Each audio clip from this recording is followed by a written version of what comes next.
सूत्र हैं वो बता रहे हैं कि जो बात हम आज आपको बताने जा रहे हैं, इसकी रूपरेखा बहुत लंबे समय से बन रही थी, लेकिन कोई रास्ता नहीं मिल रहा था। बिहार को लेकर के एक बहुत बड़ी खबर हो रही है और आप सभी हैरान हो जाएंगे कि मोदी और शाह के दिमाग में कुछ बड़ा चल रहा है। सबसे बड़ी हैरानी की बात यह है मित्रों कि बिहार में नेताओं के पल्ले कुछ पड़ ही नहीं रहा है। उन्हें कुछ पता ही नहीं है कि दुनिया में क्या हो रहा है, हमारे भारत में क्या हो सकता है, हमारा स्टेट कितना वल्नरेबल हो गया है, कितने सेंसिटिव तरीके से हमारा जो बॉर्डर है वो एक प्रकार से कंप्रोमाइज हो गया है और भयंकर तरीके से कंप्रोमाइज है। जब आपकी देश की सुरक्षा खतरे में हो, ऐसी परिस्थिति में आप वहां जातीय राजनीति करें, दलगत राजनीति करें, धार्मिक राजनीति करें, इस सबसे ऊपर उठ करके आपको राष्ट्रहित के बारे में सोचना चाहिए। भले ही आपको मोदी और अमित शाह पसंद नहीं हो या कोई एक पार्टी पसंद नहीं हो, लेकिन यह मामला मोदी और अमित शाह का नहीं है। यह मामला राष्ट्र का है, देश का है और सबसे बड़ी बात बिहार राज्य की है। बिहार की भी अस्मिता छिपी हुई है। बिहार धीरे धीरे अपनी पहचान को खो देगा और हमारी डेमोग्राफी इस तरह से खतरे में पड़ेगी जिसकी आप कल्पना नहीं कर सकते हैं। हमने इसके बारे में थोड़ी बहुत जानकारी अपने अलग अलग वीडियो में आपको दिया है, लेकिन आज जो मैं बात कर रहा हूं वो पुख्ता और पूरी तरह से खुफिया एजेंसी की रिपोर्ट पर आधारित है। और ये क्यों निर्णय लेना पड़ रहा है, इसकी रूपरेखा आज से नहीं बन रही है। याद होगा आपको, एक भाषण बहुत वायरल हुआ था एक युवा नेता की। आजकल हालांकि वो जेल में है, लेकिन वो कोई छोटा मोटा नेता नहीं था या यूं ही कहीं से उठ करके नहीं आ गया था। आईआईटी मुंबई का प्रोडक्ट था और देश के कुछ बड़े जो ह्यूमैनिटीज के best of the best universities हैं, उसमें एक जेएनयू है। उस जगह से वो एमफिल कर रहे थे। आईआईटी मुंबई से कंप्यूटर साइंस में जिन्होंने पोस्ट ग्रेजुएशन किया या ग्रेजुएशन किया और उसके बाद हिस्ट्री से वो फिर एमफिल करने के लिए आए, पोस्ट ग्रेजुएशन करने के लिए आए जेएनयू में और फिर एमफिल कर रहे थे। उनके मुखारबिंद से एक बात निकली थी कि अगर थोड़ा सा हम तैयारी कर लें तो एक चिकन नेक है, उसको फौरन भारत से अलग किया जा सकता है, उसको अवरुद्ध किया जा सकता है, रोका जा सकता है। तो भारत के दो टुकड़े हो सकते हैं। और उसी भाषण में वो एक नौजवान लड़का कह रहा है कि हमें भारत क्यों, हम तो ब्रिटिश संसद को अपना बनाएंगे। उम्मा की राजनीति कर रहे थे वो। इस्लामी सरिया सल्तनत की स्थापना करना चाहता था वो। और वो उसकी पीएचडी का थीसिस भी यही था कि कैसे कम्युनल मोबिलाइजेशन राजनीतिक बोनांजा हो सकता है, पॉलिटिकल बोनांजा हो सकता है। और अभी भी वो जो जेल से जो विभिन्न खत लिख रहे हैं उसमें इस बात का जिक्र कर रहे हैं,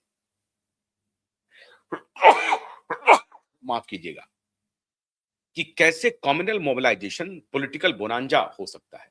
और इसीलिए वो अल्लामा इकबाल के स्कूल के विद्यार्थी खुद को मानते हैं, जिन्ना के स्कूल के विद्यार्थी खुद को मानते हैं। और वो कह रहे थे कि जिन्ना ने गलती की, पूरा होमलैंड, पूरा भारत हमारा है और इंग्लैंड का जो संसद है वो भी हमारा होता और हम कर देते। हमने विभाजन करके गलती किया, हम यहीं रहते, भारत को कन्वर्ट करते, भारत पर कब्जा करते और जब भारत पर कब्जा करते तो हमारी ताकत बढ़ जाती और हम इंग्लैंड के संसद पर कब्जा कर लेते, इंग्लैंड पर कब्जा कर लेते। अब दो तरह के नैरेटिव चल रहे हैं। वो नौजवान कह रहा है कि अगर हमारी संख्या बढ़ जाती और भारत जैसे गजबाए हिंद का जो स्वप्न था वो पूरा होता और गजबाए हिंद के स्वप्न को पूरा करने के बाद हम ब्रिटेन पर कब्जा करते, जिन्होंने हमें गुलाम बनाया था, जिन्होंने हमारी सत्ता को उखाड़ करके फेंका था। बहादुर शाह जफर आखिरी मुस्लिम राजा थे, उसको उन्होंने शिकस्त दी थी और भारत पर कब्जा किया था। और इस तरह से लोगों को यह लगता कि नहीं, ये तो ब्रिटिशर्स के खिलाफ बोल रहा है, लेकिन इरादा उनका यह है इस्लामी स्टेट की स्थापना, गजबाए हिंद की स्थापना। दुर्भाग्य से मित्रों, बिहार ने पिछले 35-40 वर्षों में इस फिलॉसफी को आगे बढ़ाने में बड़ी महती भूमिका अदा की है और इन दोनों नेताओं की भूमिका बहुत बड़ी है, बहुत बड़ी है।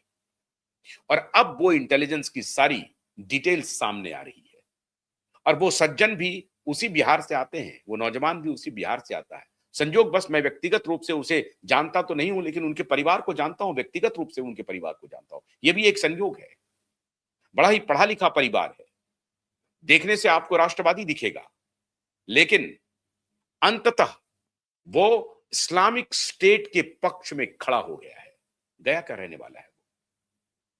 अब चैप्टर 2, ये तो सीन 1 है। जो 2020 में आपने देखा होगा, 19 में आपने देखा होगा, सीएए और एनआरसी को लेकर के आंदोलन जो दिल्ली में चल रहा था, वहां ये भाषण दिया गया था। और जेएनयू कैंपस में तो कई बार ये भाषण दोहराया गया है कि चिकन नेक पे काम करो, आसाम को काटो, पूर्वी राज्य को काट दो, और पूर्वी राज्य को काट दो और उस तरफ बांग्लादेश खड़ा है और इस तरफ नेपाल खड़ा है। हम भारत को टुकड़े कर देंगे। अगर ऐसा नहीं हुआ, अगर इस्लामिक स्टेट हम नहीं बना पाए, अगर हम इंग्लैंड की संसद पर कब्जा नहीं कर सके, तो हम भारत को कन्वर्ट कर देंगे, भारत को टुकड़ों में कर देंगे और एक दूसरा पाकिस्तान हम बना देंगे, कमजोर कर देंगे भारत को। वो ये कहता था कि इतनी मवाद भर दो रेलवे लाइन पे, पटरी पर अगर 5 लाख लोग इकट्ठा हो जाएं और पटरी पर मवाद भर दे, मवाद का मतलब जो ह्यूमन वेस्ट है उसको भर दे, अगर उसको हम भर देते हैं तो पूरा का पूरा हम ईस्टर्न स्टेट को खत्म कर देंगे। साजिश कितनी गहरी है आप इसकी कल्पना कर सकते हैं। हमारे नेताओं को बात समझ में नहीं आती है। सवाल ये नहीं है कि ये जब हम ये बात कर रहे होते हैं आपको, तो आप ये सोच रहे हैं कि नहीं नहीं नहीं, ये तो हिंदू मुसलमान का मामला। बिल्कुल हिंदू मुसलमान का मामला नहीं है। उन मुसलमानों का ये मामला नहीं है जो राष्ट्रवादी हैं, जो देश के हैं, जो हमसे कन्वर्ट हुए हैं। ठीक है, वो कन्वर्ट हो गए हैं, वो दूसरे विचार को, दूसरी आस्था को मान रहे हैं, कोई बात नहीं है। लेकिन आज कम से कम वो पूरी की पूरी आबादी इस बात के लिए भारत का शुक्रगुजार होगी कि पूरा मिडिल ईस्ट मुस्लिम कंट्री है, सुन्नी कंट्री है, ईरान सिया कंट्री है और सिया और सुन्नी में वॉर छिड़ा हुआ है। आज बॉलीवुड के वो अभिनेता जो कह रहे थे कि भारत में डर लग रहा है, अब दुबई में बसना नहीं चाहते हैं, कतर में बसना नहीं चाहते हैं, भाग गए हैं, जान बचा करके मुंबई की शरण में दोबारा हैं। आज वो नसीरुद्दीन साहब दिखाई नहीं पड़ रहे हैं आपको। खैर, ये पक्ष अलग है। अभी चैप्टर 2 ये है। ये जो स्ट्रैटेजी है जिसके बारे में, अब जो इंटेलिजेंस रिपोर्ट के बारे में मैं चर्चा कर रहा हूं, वो चर्चा आज से नहीं है, ये पिछले 6-7 वर्षों से है। बल्कि जब से मोदी सत्ता में आए थे, तब से वो कोशिश कर रहे थे कि भारत की सीमाओं को अक्षुण्ण कैसे बनाया जाए। हम लगातार कंप्रोमाइज्ड होते रहे। उस कंप्रोमाइज्ड को हम अब दूर करें और भारत की सीमाओं को सुदृढ़ कैसे किया जाए। और उसी वक्त जब हमारी जो खुफिया एजेंसी है, खासतौर से raw research and analysis wing, जो रिपोर्ट इकट्ठा कर रही थी, उनको जब ये रिपोर्ट हाथ लगी तो आपके पैर के नीचे से जमीन खिसक जाएगी। रिपोर्ट जिस पर वो सर्जिल इमाम नाम का नौजवान भाषण दे रहा था, वो यूं ही भाषण नहीं दे रहा था। उन्हें इस बात की जानकारी थी कि पर्दे के पीछे कुछ चल रहा है। अब एक कहानी बहुत इंटरेस्टिंग आ रही है। गौरव गोगोई गौरव गोगोई के बारे में मैंने पहले भी कहा था। आज फिर हमारी एक दूसरी रिपोर्ट आप देखेंगे थोड़ी देर के बाद।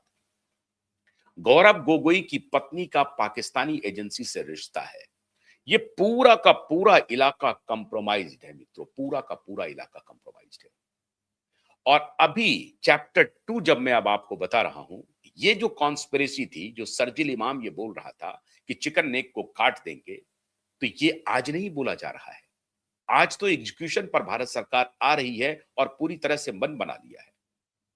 अब चैप्टर 2 क्या है? अभी कुछ दिन पहले गृह मंत्री गए थे सीमांचल। आपको लग रहा होगा कि गृह मंत्री वहां पर एक सामान्य लॉ एंड ऑर्डर की